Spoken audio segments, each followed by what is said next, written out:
for the first hearing on GameStop Mania tomorrow.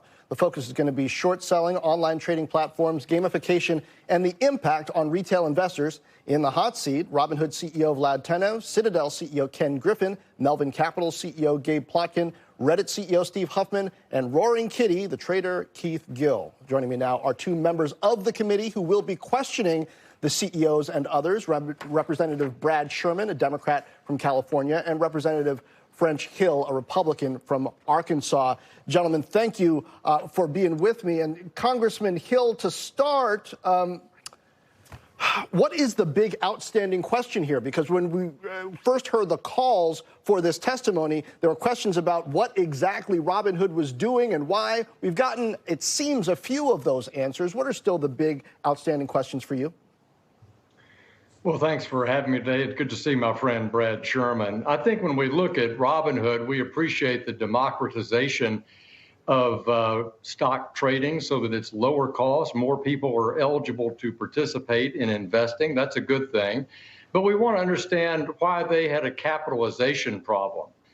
During the midst of the GameStop day and AMC stock, Robinhood was clearly undercapitalized, and that caused problems in the clearing firms. I think that's a key issue to look at because it affected those intraday transactions by consumers, their customers. And Congressman Sherman, I've got some questions about whether this really is a democratization of something, because this is more about trading, it seems to me, than it is about investing. And part of the reason, perhaps, why Robinhood didn't have the money in reserve is because, hey, it's not charging people and trying to make a lot of money in different ways. I mean, are you comfortable with Robinhood's structure and what that encourages retail investors to do?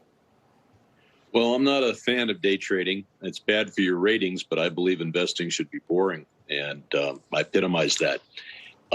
I'm a bit concerned that Robinhood may be a glorification of the gamification of investments. I figure if you want an exciting video interface, you should go to GameStop and buy a video game. Don't go to Robinhood and buy GameStop.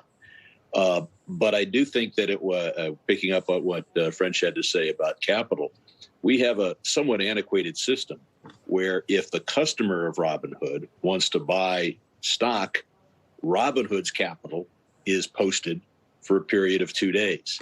We either ought to go to a much quicker settlement process or some system where it is the customer's capital, not the broker's capital, that's put up in some escrow account for those 2 days. But to tell brokers that they have to take risks in order to serve their customers just waits for the day when they refuse to take those risks.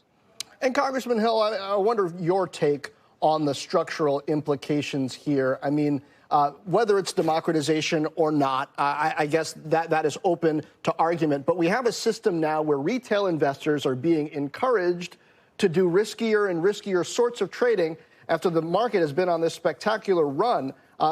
Is that going to come up at this hearing, or is this more about the mechanics of what happened with GameStop?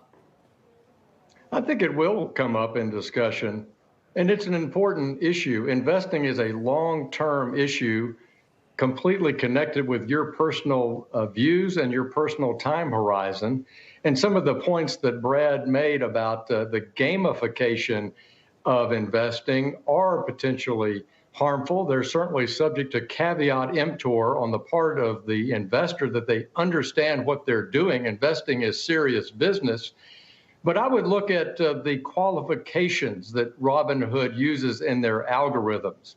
Are clients really qualified to be trading in options, to participate in stocks that have a low price, say under $5? What about the qualifications to being on margin? These are questions that are all appropriate to educating consumers that use the Robinhood platform. Are they ready to be in investing and learn that it's not a game, it's a long-term opportunity to save and invest over the long haul? Congressman Sherman, I've got to say, this is 2021, and we've got a Democrat from California, a Republican from Arkansas on TV calling each other friends, it sounds like unironically, and basically agreeing on something. I mean, does this point to maybe getting some things done, at least when it comes to the economy and business in Congress? I think on matters that aren't partisan and front page, that it'll be easier for Congress to bridge that partisan divide. I don't see French Hill and I voting together on a gun control bill. All right. But I also do want to comment that at this hearing, we've got to look at this payment for order flow model and the difference between the bid and the ask. Well, we'll take what we can get. We enjoy these bipartisan moments when we have them. Thank you, Congressman Brad Sherman and Congressman